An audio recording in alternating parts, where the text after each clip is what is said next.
Adiós, adiós a la metáfora del Uruguay de los 3 millones. La población de nuestro país se reducirá en las próximas décadas y para el año 2100 seremos o serán unas 2.700.000 personas. Este número puede resultar sorprendente, sobre todo a la luz del incremento lento, pero incremento que viene registrándose en los últimos años en la cantidad de habitantes. Sin embargo, la proyección forma parte de los informes técnicos que maneja la comisión de expertos que analiza una reforma integral del sistema previsional. ¿Por qué se espera esa variación demográfica? ¿Cuáles son los factores? Vamos a conversar a partir de este momento con la contadora Nadia Camerosano, integrante de la Asesoría Económica y Actuarial del Banco de Previsión Social. Contadora Camerosano, buen día. Hola, buenos días. ¿Cómo están? Y también con Wanda Cabella, doctora en Ciencias Sociales e integrante del Programa de Población de la Facultad de Ciencias Sociales de la Universidad de la República, que analizó la información técnica relevada y también apoyó con antecedentes, obviamente. Wanda, buen día. Buen día. Ambas se encuentran a distancia, cada una en su oficina, ¿no? ¿Ya están en lugares de trabajo? ¿Sí? Tempranito. Sí, ya estamos. Bueno, los oyentes recordarán que dimos esta noticia hace ya algunas semanas, cuando recibió este informe la Comisión de Expertos en Seguridad Social. Nos había quedado pendiente profundizar, pero ya circuló esta novedad. Entonces, primero, la pregunta es, ¿cuán necesaria es la mirada demográfica en esos asuntos, en los asuntos de seguridad social? Por las dudas, aclaremos eso. Bueno, en el marco, como tú decías, de la comisión que está estudiando una reforma de seguridad social, uno de los primeros insumos que estudiamos fue, analizar cuál sería la estructura demográfica de nuestro país. ¿Eso por qué? Porque el sistema de seguridad social en realidad es para todos los uruguayos y depende fuertemente de lo que será la población de nuestro país, tanto de los menores, la población activa, como los adultos mayores. Por lo tanto, la mirada demográfica es fundamental al momento de enfocarnos en las distintas medidas que se deben tomar para mejorar el sistema de seguridad social. Bien, ¿y cómo se obtuvo la información? ¿Cuál es la base de datos a partir de la cual se construyó la proyección esta que ustedes han comunicado? Bueno, nosotros para construir la proyección trabajamos con información del Ministerio de Salud Pública, de la evolución de los nacimientos, con información también del Ministerio de Salud Pública de fallecidos, y en realidad la base de la proyección de población se hizo con la programación que realiza CELADE, que es el Centro de Estudios de Población para Latinoamérica, que realiza proyecciones al año 2100, por eso es en realidad que trabajamos con la metodología de ellos, y lo que hacemos es utilizar los insumos reales hasta el año 2019 para actualizar las proyecciones que ellos ya tenían realizadas para nuestro país. ¿CELADE tiene más información sobre el futuro de Uruguay que los institutos de nuestro CELADE país? Lo que realiza es proyecciones a más largo plazo de nuestro país, porque nuestro país realiza proyecciones hasta el año 2050, pero en este marco de poder estudiar lo que iría a pasar hacia el año 2100, dado que las proyecciones actuariales requieren al menos 75 años de análisis de estudio, es por ello que fuimos a buscar las proyecciones de CELADE, dado que en esta línea teníamos hasta 2050. Entendido. Y por último, ¿qué aporte específico realizó el programa de población de la Facultad de Ciencias Sociales de la Universidad de la República, Wanda? Sí. Bueno, en primer lugar, comentar que en realidad, el aporte está hecho porque yo formo parte de la comisión, de la Universidad de la República que apoya a la comisión que está a cargo de la reforma de la seguridad social. Entonces, en realidad estuvimos en contacto con Nadia y con el equipo que trabaja con Nadia, sobre todo para trabajar sobre los supuestos de la proyección. Es decir, tener como los insumos, el conocimiento de las tendencias acumulado en varias investigaciones del programa de población que venimos trabajando en el tema, para ayudar justamente a partir del del escenario más ajustado posible. Es decir, es básico, es muy importante para las proyecciones tener la base de la proyección. Bien. Por un lado de la población y por otro lado, cómo que se espera que ocurra en función de los datos que conocemos hoy. Bien, y antes de entrar en los detalles, una última pregunta. ¿Una proyección a tan largo plazo es útil? Estamos hablando de 80 años adelante, ¿no? En 80 años pueden producirse tantos hechos imprevistos, ¿no? Bueno, por lo menos digamos que en este caso es necesaria y las Naciones Unidas, etcétera, presentan proyecciones a muy largo plazo. Son útiles en la medida en que permiten tener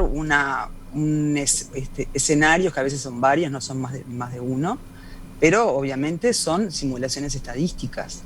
O sea, lo que va a pasar en 100 años, en 50 años, probablemente hasta en 20, es imposible de predecir. Cuanto más lejanas son las proyecciones, más amplio es el margen de error. Ajá. Claro, quizás lo importante aquí también es un poco ver las tendencias, porque en realidad a tan largo plazo lo que nos sirve es para ver, bueno, cuál será la tendencia de la evolución de los adultos mayores o de los niños, quizás no tanto el valor absoluto, sino más bien la evolución y las tendencias hacia ese momento. Bien, bueno, con todas esas aclaraciones iniciales, ahora sí nos metemos en lo más duro, en la información, los datos de esa proyección. Primero, seguramente muchos de nuestros oyentes se sorprenden cuando escuchan que la población de Uruguay va a bajar y que va a bajar tanto, ¿no?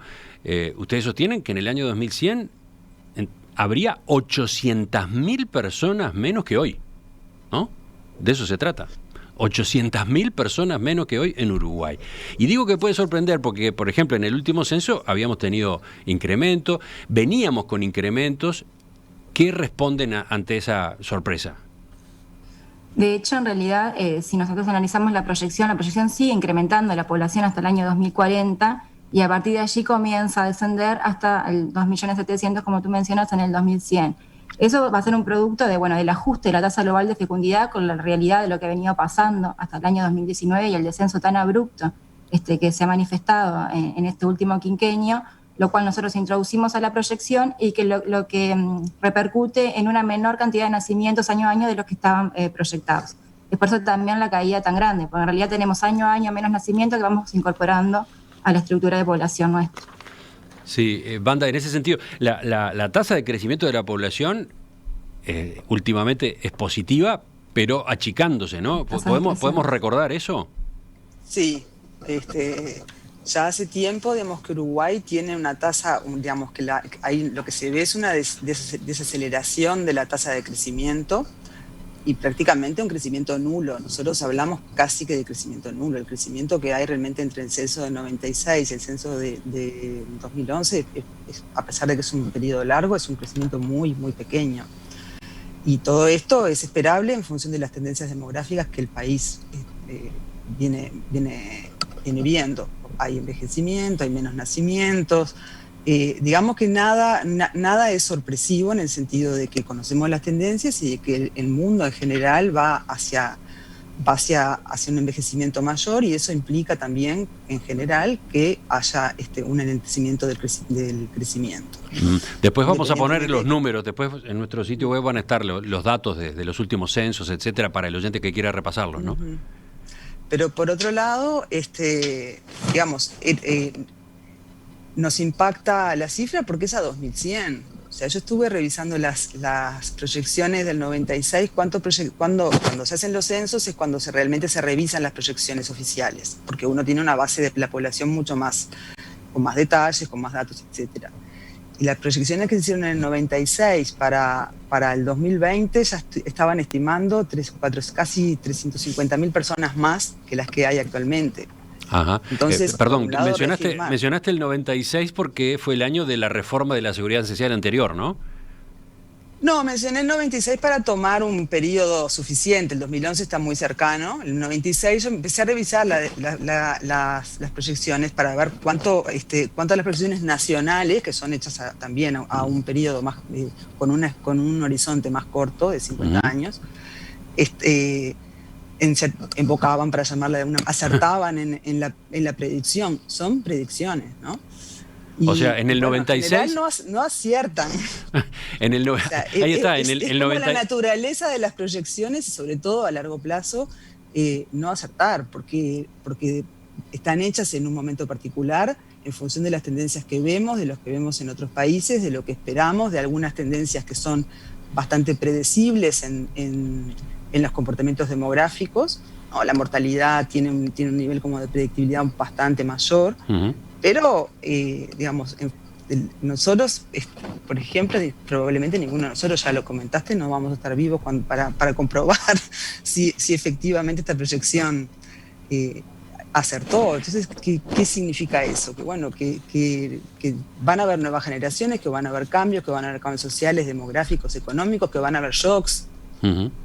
Tú recordabas la proyección del año 96, que a propósito de este año 2020 se equivocó. Se equivocó en más, ¿no? Sí, yo hasta... No es que se diría que se equivocó, digamos. Digamos, no es la... Está bien, vamos a decirle que se equivocó. Sí, estimó que iba a haber mucha más población. ¿Por qué? Porque lo que se estaba viendo en el momento era que todavía la fecundidad empezaba a bajar, pero no se esperaba que bajara tanto. O sea, también las proyecciones responden un poco digamos, a cómo al espíritu del momento. No es que sean estén hechas absolutamente sobre la objetividad. Están hechos sobre datos que en Uruguay son buenos y funcionan, pero también responden a un espíritu de época. Claro. En los años 60 se esperaba que la población fuera a explotar, ¿no? Sobre todo se esperaba que las poblaciones poco desarrolladas, que tenían una fecundidad alta, fueran a crecer muchísimo. Eso fue una discusión enorme, la bomba de población. Bueno, 50 años después estamos discutiendo que más bien las poblaciones tienden a decrecer, ya han decrecido en otras partes del mundo. Nadia, ¿ibas a agregar algo? ¿Ibas a agregar algo a lo que decía Wanda?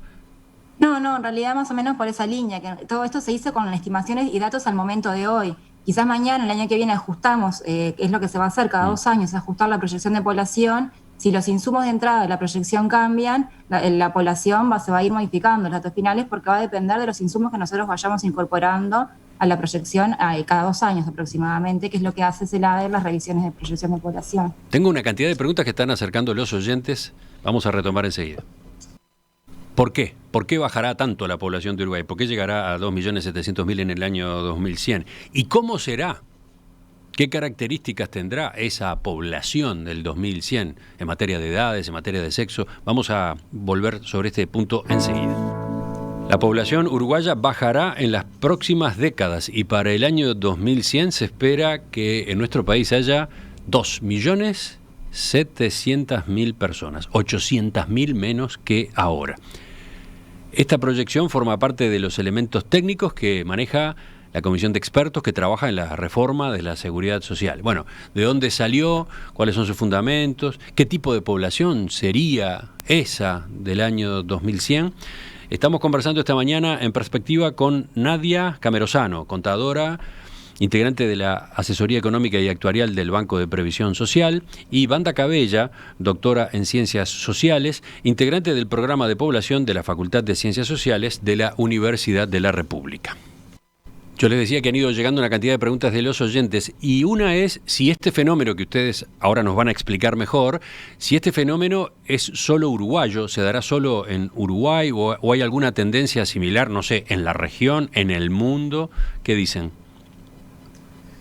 ¿Banda? Banda, capaz. Ahí voy. Sí, bueno, uno mira las proyecciones para América Latina 2100 con las mismas, con la fuente, por ejemplo, de Naciones Unidas o del Centro Latinoamericano de Población, y a 2100 todas o casi todas las proyecciones de las poblaciones latinoamericanas descienden en números absolutos. O sea que esto... Y Uruguay además es un país ya que tiene un crecimiento bastante, hace mucho tiempo ya un crecimiento lento o casi nulo, a diferencia de otros países. Por ejemplo, Brasil tiene una tasa de fecundidad igual a la de Uruguay o ahora capaz que un poquito mayor, pero por debajo de 2 hijos por mujer, 1.7, 1.8. Nadie lo toma en cuenta. Pero Brasil es un país enorme y todavía es joven. O sea que su inercia demográfica va a hacer que por un tiempo largo tengan relaciones de dependencia, por ejemplo, o crecimientos que responden a tendencias anteriores de la fecundidad. Pero lo cierto es que cuando pasen 80 años más, países enormes y que solo los vemos crecer, o los vemos como países que están siempre en expansión, bueno, ya no están en expansión y según la proyección decrecerían en términos absolutos. Bien. Claro, en Uruguay existen 2 cosas también. Tenemos una trayectoria muy envejecida por muy largo tiempo, una transición demográfica iniciada muy temprana, y tenemos un número de valor absoluto de población muy pequeño. Por lo tanto, cualquier impacto que nosotros realicemos impacta o se visualiza de forma mayor que quizás en otros países de la región. Entendido.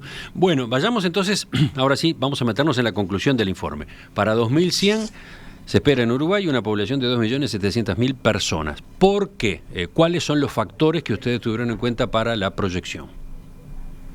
Bueno, como mencionábamos antes, tuvimos en cuenta el descenso de la tasa global de fecundidad, lo que genera, y eso lo que hacemos es actualizar la proyección de la tasa global de fecundidad, por lo tanto se proyecta a un nivel menor al que se venía proyectando. Tasa de fecundidad, un factor. El otro, a ver, ¿cuáles son los factores? Es la esperanza de vida, en realidad son tasa de fecundidad, esperanza de vida, que en ese caso lo que hacemos es mantener el mismo criterio que tenía CELADE, el mismo criterio de crecimiento de población y un cierre de brecha entre la tasa de la esperanza de vida de hombres y mujeres al 2100, y luego el saldo migratorio, que en este caso el saldo migratorio que utiliza CELADE es un saldo migratorio cero, y es un saldo migratorio que se considera plausible, razonable, dado la historia de la información migratoria de Uruguay, que en general es un saldo migratorio negativo, y la falta de información, digamos, para poder estimar un saldo migratorio diferente a un saldo migratorio cero para incorporar las proyecciones. Hiciste un resumen buenísimo, pero me gustaría ahora profundizar. Veamos la tasa de fecundidad. En primer lugar, vamos a definir de qué se trata, ¿no? Bueno, la tasa global de fecundidad nos da cuenta de la cantidad de hijos promedio que tendría una mujer hasta el final de su vida fértil. Al año 2019 estaría establecido, o sea, el dato real fue 1.5. En realidad las mujeres uruguayas al final de su vida fértil, en el año 2019, tendrían 1.5 hijos en promedio. La tasa de reemplazo de la población es 2.1. Por lo tanto, nosotros ya desde el año 2004... De nuevo te paro, te freno. Sí. La tasa de reemplazo es la que se necesita para que la población se mantenga. A ver, ¿cómo es eso? Ahí va. Para que la población se reemplace a sí misma. Claro. Sí. Esa sería 2.1 y desde el año 2004 ya nos encontramos por debajo de ese valor. Incluso ha habido una caída fuerte en los últimos años. Sí, ha habido un descenso muy marcado, quizás ahí banda, pues, Sí, o sea, el descenso ya se viene viendo desde la década de los 90, hubo un descenso muy, muy importante, y después un periodo de estabilización, pero ya en niveles, digamos, que podemos llamar bajos, pero, digamos, cercanos a esta idea de los 2 hijos por mujer, que es, bueno, como un parámetro importante. Yo tengo acá el resumen que ustedes ponen. En 1996 era 2,47 hijos por mujer. Sí. Después, en 2005, pasó a ser 1,96, ya hubo una caída significativa, y se mantuvo casi sin cambios en el 2008 hasta el 2014, ¿no? 2008 fue 1,97, 2014 1,94. Pero en el último quinquenio cayó, y ahora el último dato es 1,49. ¿Qué pasó? Bueno, ahí lo que hubo, lo comenté un poco antes, hubo una caída muy importante de la fecundidad adolescente y de la fecundidad de las mujeres jóvenes, digamos, hasta 20-24, pero también una caída bastante generalizada en el resto de las edades, digamos, centrales de la fecundidad 25 en adelante. O sea, toda la fecundidad prácticamente en todos los grupos se vieron disminuciones. Pero fue relevante la caída de la fecundidad adolescente, que además ustedes señalan allí, es una buena noticia, esa es una buena noticia. Por supuesto, hubo muchos años en los cuales la fecundidad adolescente estuvo estancada, y sobre todo estaba, digamos, lo que es importante es que había muchos nacimientos de madres, digamos, que no eran, o sea, lo que se llaman no intencionales. Y bueno, hubo unas políticas importantes, etcétera, y en muy poco tiempo, algo que también no preveíamos, los nacimientos bajaron mucho, porque bajaron en particular esos nacimientos de mujeres adolescentes y también muy jóvenes, ¿no? De 20, 21, 22, hasta más o menos todo el descenso se explica por la caída, como un 70% del descenso se explica por la caída desde 15 hasta 24, 23 años. Entonces, ese es un cambio importante. Y eso también es muy importante tomar en cuenta que justo, digamos, toca hacer esta proyección cuando estamos ante un cambio de una coyuntura muy fuerte. O sea, estamos viendo un cambio de nivel enorme que responde a una circunstancia particular. Entonces también eso genera dificultades para decir, bueno, voy a proyectar sobre este cambio, digamos, donde hace años que no ocurrían cambios, ocurren ahora en los últimos 3 años. Voy a decir, tomo en cuenta esta caída y la proyecto hacia adelante. Bueno, lo que tomamos en cuenta fue que es una caída que tiene una explicación particular y que, o sea, el 1.5 de la fecundidad que estamos ahora, es decir, 1.5 hijos por mujer, nosotros suponemos que no se va a mantener. O sea, ustedes no aplican mirando hacia adelante una tasa de fecundidad tan baja, entre comillas, pero igual pasa lo que pasa. ¿Qué es lo que estiman con respecto a la tasa de fecundidad concretamente? En las proyecciones realizadas, al incorporar este dato observado, la tasa de fecundidad continuaría descendiendo por un periodo más para luego comenzar un periodo de mejora. Al año 2100, en realidad, la tasa que se estimaría sería similar al promedio que tenemos hoy en día, 1,72, al promedio del quinquenio 2015-2019. Por tanto, no es que en realidad sigamos proyectando con una tasa que continúa en descenso, sino que continúa en descenso por un tiempo más y luego comienza a mejorar y aumentar. Bien. Tengo algunos oyentes, Nadia, que piden que hables un poquito más lento, que capaz que a veces bueno. les cuesta retener la explicación. ¿Sí, Wanda? No, una acotación respecto a lo que comentaba Nadia. Como la fecundidad cayó, sobre todo por el efecto de la caída de la fecundidad adolescente en las mujeres muy jóvenes, eso es un dato bien importante, porque esa fecundidad, digamos, en principio tendemos a pensar, y casi podemos asegurarlo, que se va a recuperar. O sea, son años particulares, lo que se llama postergación de la maternidad. Claramente hubo una postergación, y eso es un dato súper positivo, y lo que se supone es que esas mujeres que no tuvieron sus hijos a los 17, 18, 20, 21 años, no es que van a dejar de tenerlos, probablemente los tengan en edades, digamos, más avanzadas, más avanzadas, que pueden ser los 24 o los 25. O sea, no estamos en un contexto como si fuera Europa, que realmente la fecundidad también cayó mucho y es difícil de levantar porque las mujeres aplazan desde los 29 hasta los 32 o 28 a los 32. Nuestro aplazamiento es un aplazamiento, digamos, muy joven. Entonces, esperamos que esos nacimientos se vayan a recuperar y eso hace que uno piense que también uno considere los rebotes de la fecundidad. Que eso nadie lo va a hacer. Bien. ¿Algo más sobre esto o pasamos al otro factor, esperanza de vida?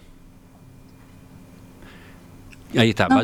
Pasamos al próximo. Bien. Nadia, ¿qué es lo que están previendo ustedes en cuanto a la esperanza de vida? ¿Qué ocurrirá con este indicador?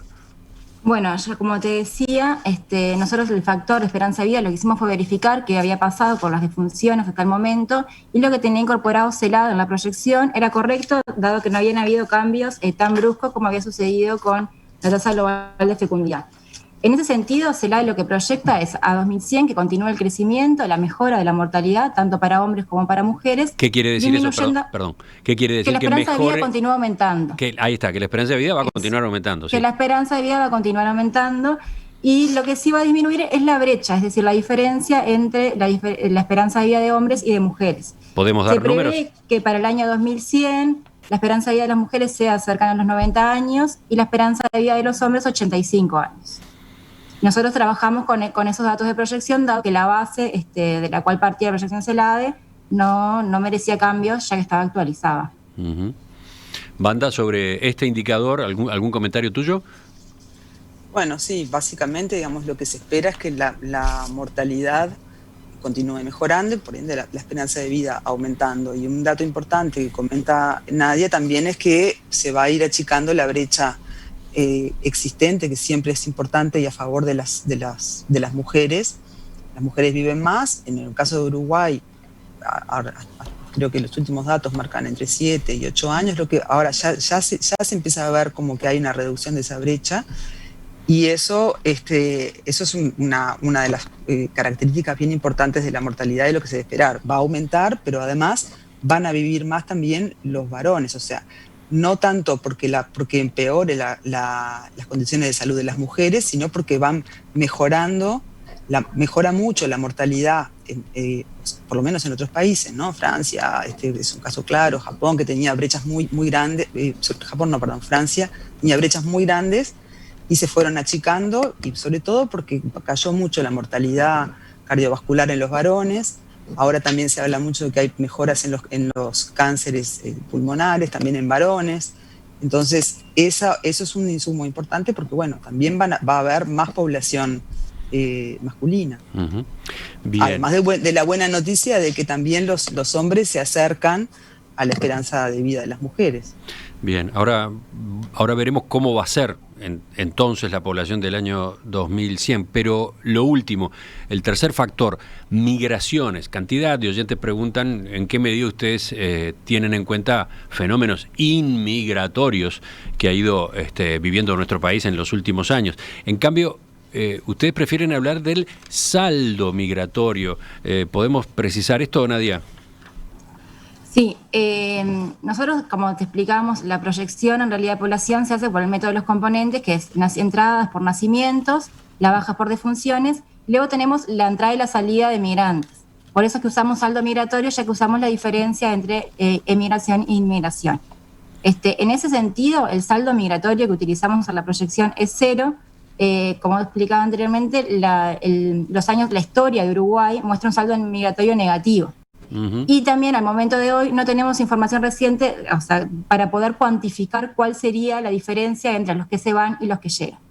En general, si bien nosotros vemos mucha población que llega, hay muchos uruguayos que se van, por lo tanto, y la proyección maneja la diferencia entre ambos. Entonces, esta proyección está hecha con saldo migratorio cero. No se descarta que al tener información y poder cuantificar la relación entre los que se van y los que llegan, se puede incorporar esa información en las proyecciones más adelante, pero al día de hoy y con la historia de Uruguay, en general este saldo migratorio es negativo. Ajá, o sea que ustedes prevén, entonces, de acá al en estos 80 años, saldo migratorio cero. Sí, se realiza con saldo migratorio cero. Bien, sí. Y ahora voy a Banda, y tomando como base lo que señalaba recién Nadia. Así que la historia de Uruguay es de saldos migratorios negativos. Es bueno remarcarlo porque últimamente todos hemos estado muy pendientes de las corrientes de ingreso, ¿no? Sobre todo de ciudadanos latinoamericanos, venezolanos, cubanos, peruanos, dominicanos. Bueno, ahora estamos también expectantes con argentinos, numerosos argentinos que vienen a radicarse a nuestro país. Bueno, el tema de los argentinos me parece que ahí merece como un comentario aparte, pero en términos de las tendencias, Uruguay ya hace varios, décadas, se consideró un país como de migración. O sea, la emigración era estructural, eso cambió. Por ejemplo, ya, a principios de pasada, ya en 2008, 2009, sobre todo, ¿por qué? Porque, hubo la crisis europea, etcétera, hizo que los uruguayos primero retornaran, eso generó, inmigración de retorno, y además estuvimos viendo que sí, obviamente, que notoriamente hay un fenómeno absolutamente nuevo por lo menos para este siglo y para lo que es la historia de los últimos 60 o 70 años en Uruguay, de inmigración, que tiene volúmenes relativamente importantes, todavía son difíciles de cuantificar, pero claramente, los equipos que están trabajando en temas de migración, por ejemplo, en el programa de población, ya tienen bastante noción de que la magnitud para nuestros estándares es importante. ¿La magnitud de, implica, perdón? ¿Cuál es importante? La magnitud para nuestros estándares, no vamos a esperar, una cantidad de inmigrantes enorme, ¿no? Pero sí hay, la cantidad que llega a Argentina o que llegan a Brasil o a Chile, por ejemplo, de venezolanos, es muchísimo mayor que Uruguay. Pero hay inmigración, por ejemplo, de venezolanos, etcétera. Ya comentaste las nacionalidades. Entonces, ¿qué es lo que pasa con la migración? En general, las proyecciones, sobre todo a largo plazo, tienden a tomar migración cero, salvo en casos muy específicos, porque justamente nosotros hace 10 años no preveíamos lo que está pasando ahora y no sabemos lo que va a pasar hace 10 años. ¿Me escuchás mal? No, bien, perfecto. Lo que va a pasar próximamente. Entonces, en general, las proyecciones tienden a tomar a la tendencia larga, migración cero, porque está mucho más vinculada con cambios económicos, cambios en el mundo, cambios en las relaciones globales, cambios en las posibilidades de las personas de moverse. Uh-huh. Entonces, Uruguay fue un país de migración claramente. Ahora lo que nosotros estamos viendo, o lo que ven los que trabajan en migración, es que se puede suponer que hay un saldo cero. Recibimos personas, pero también se siguen yendo las personas. El problema es que lo que nosotros vemos son las personas que llegan, no fácilmente vemos las que se van, y además tenemos obviamente mucho más dificultades para saber las personas que se fueron. Pero por ejemplo, tú decías que el caso de los argentinos merecía un comentario aparte. ¿Por qué? Sí, porque me parece que está pasando, o sea, siempre ha pasado, pero no es sobre todo un tema de inmigración, también tiene que ver con residencias por otro tipo de motivos, por ejemplo financieros, y lo que está pasando en particular ahora es que hay un crecimiento enorme de pedidos de residencias de argentinos vinculados a la pandemia y a la posibilidad, gente que tiene viviendas que nunca se había hecho residente porque venía a veranear, ve la posibilidad de hacerse residente. Es difícil considerar eso inmigración. Habría que estudiarlo mejor, pero en principio parece un efecto colateral o coyuntural de la pandemia. Ajá. Bueno, la situación de Argentina. Esa era una de mis preguntas, de las muchas. Proyecciones como la que ustedes formulan, ¿en qué medida pueden verse alteradas por fenómenos absolutamente fuertes, ¿no? Impactantes? Concretamente, la pandemia, la de este año, en el mundo, ¿tiene consecuencias migratorias? ¿Se sabe algo en ese sentido? Bueno, la más obvia es que la gente no se puede mover, ¿no? Tiene... O sea, eso es claro. O sea, nosotros no tenemos los datos de 2020, eso pasa siempre, ¿no? Recién en 2021 vamos viendo, tenemos certeza de lo que pasó en el año anterior, por lo menos registrarlo de datos. No, pero mi pregunta es si puede tener después, una vez que se reabran las fronteras, si puede tener consecuencias. Bueno, sí, yo creo que va a depender mucho de los países de origen, en qué medida, digamos, también, qué país el de origen, el de recepción está mejor, en qué medida, digamos, son inmigrantes que están hace más tiempo, ya tienen redes, etcétera, y bueno, están asentados de tal manera que probablemente no retornen a sus países. O sea, estoy pensando sobre todo en la inmigración reciente, pensando en si se va a quedar o se va a ir. O sea, hubo ahí, lo sé más que nada por la prensa, de que hubo gente que se volvió a sus países. Bien, ¿no? les agrego otro factor para complicarla, capaz que la complico demasiado. En estas proyecciones, el cambio climático, ¿ustedes lo han tenido en cuenta, si va a incidir o no en movimientos migratorios? No. Porque puede ocurrir, pasa. De hecho, hoy hay fenómenos migratorios, ¿no? De África a Europa, etcétera, que tienen que ver con el cambio climático, entre otras cosas, también con guerras, etcétera, ¿no?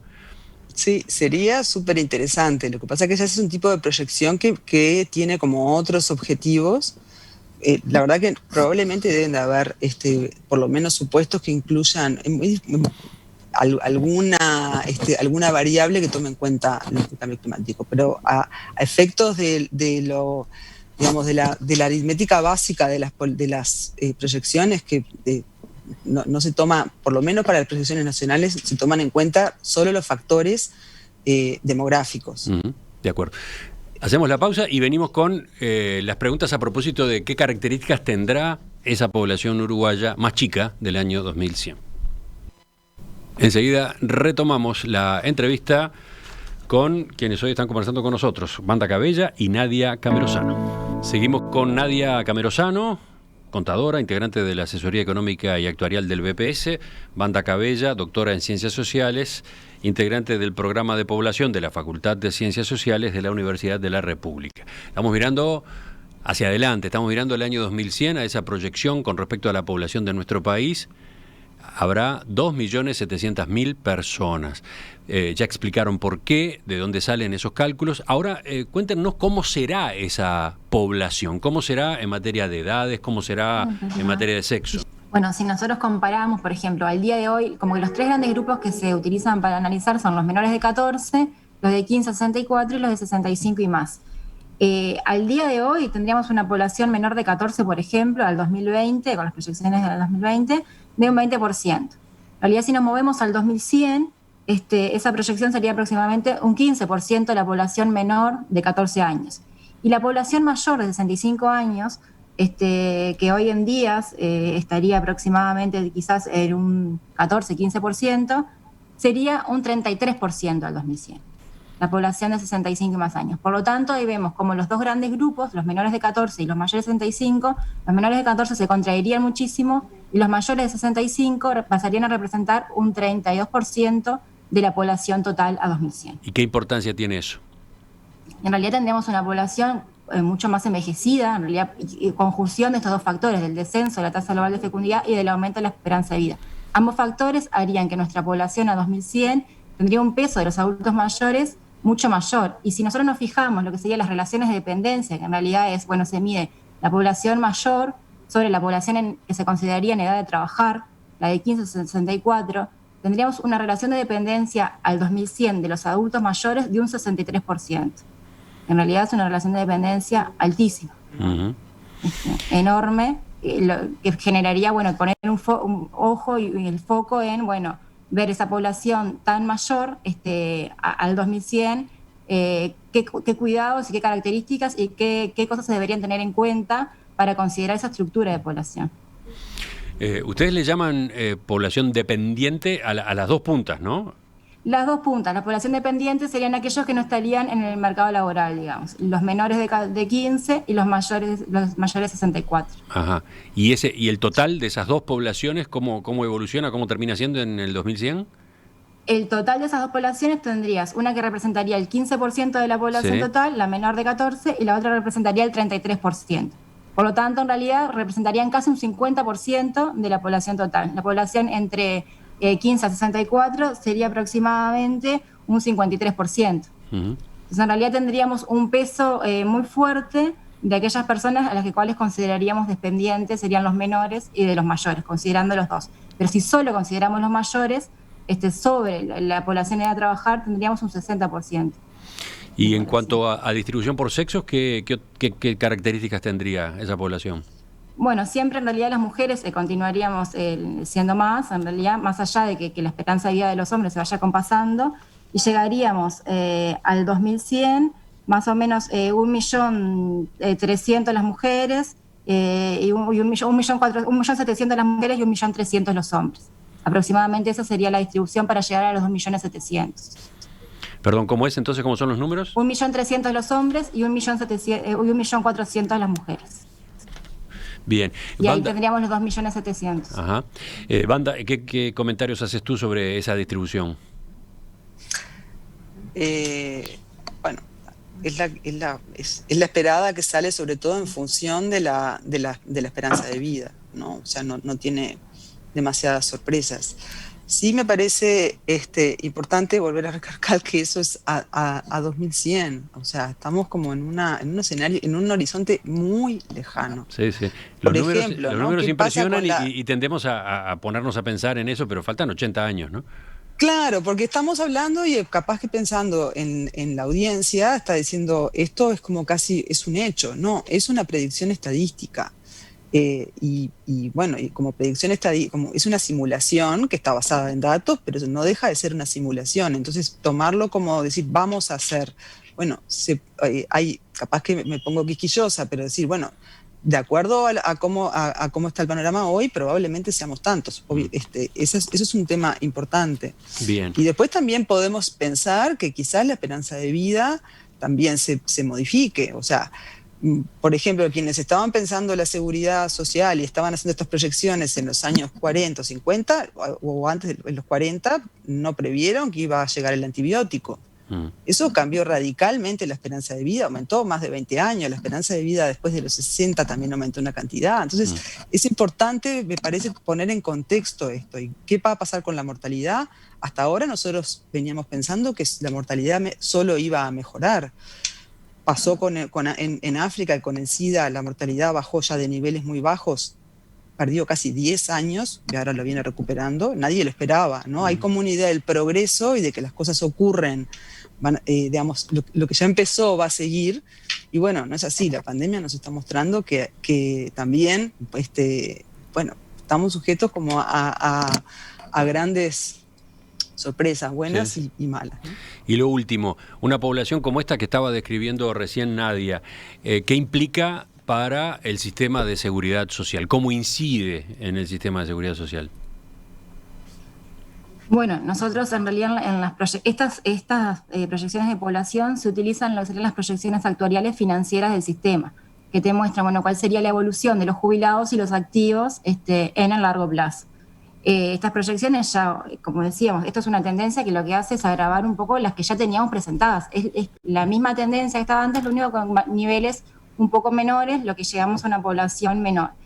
Esto generaría, ya el sistema actualmente se encuentra desfinanciado, iría como en la misma línea, lo único que agravando ese desfinanciamiento.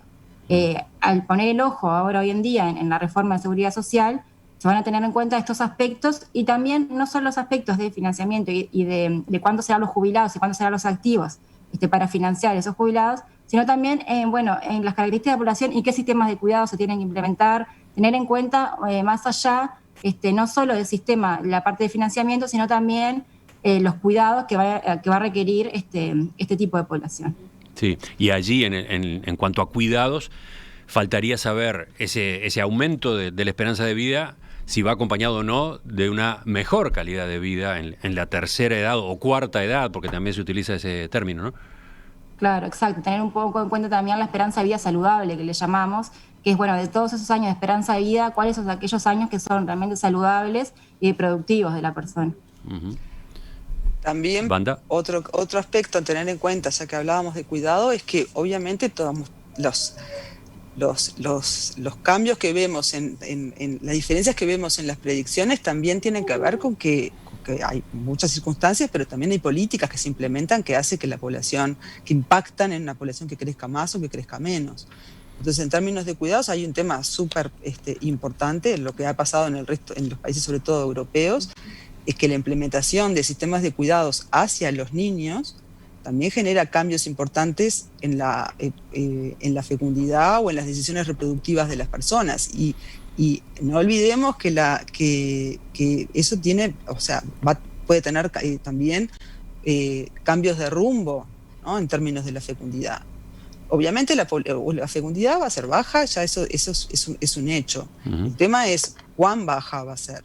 Y ninguna política, digamos, por lo menos de las que nos parecen de las más adecuadas en términos de respeto de los derechos y de las que también tienen efectividad, va a buscar, bueno, promover la natalidad. Podrían buscarse, pero no tienen, básicamente se ha demostrado que no tienen efectos. Lo que tiene efectos es mejorar la capacidad de las personas que quieren criar hijos en criar hijos. Entonces, en tener hijos, criarlos, etcétera. Y ahí el sistema de cuidados, o sea, no es solo mirar qué le va a pasar a las personas mayores, sino mirar cómo se va a seguir reproduciendo la población, en qué condiciones, y bueno, y eso también va a tener efectos en términos del ritmo de crecimiento. Nos quedan una cantidad de preguntas, una cantidad de aspectos a explorar con más profundidad. Lo que buscábamos hoy era justamente encontrar los fundamentos de esta proyección, dar sus principales datos y características. Yo les agradezco especialmente a Wanda Cabella, doctora en Ciencias Sociales, del programa de población de la Facultad de Ciencias Sociales de la UDELAR, y Nadia Camerozano, contadora integrante de la Asesoría Económica y Actuarial del BPS, que nos hayan acompañado esta mañana. Volvemos en cualquier momento, ¿les parece? Perfecto, gracias por la invitación. Gracias. Hasta pronto. Saludos. Ahora vamos en busca de la tertulia de los viernes.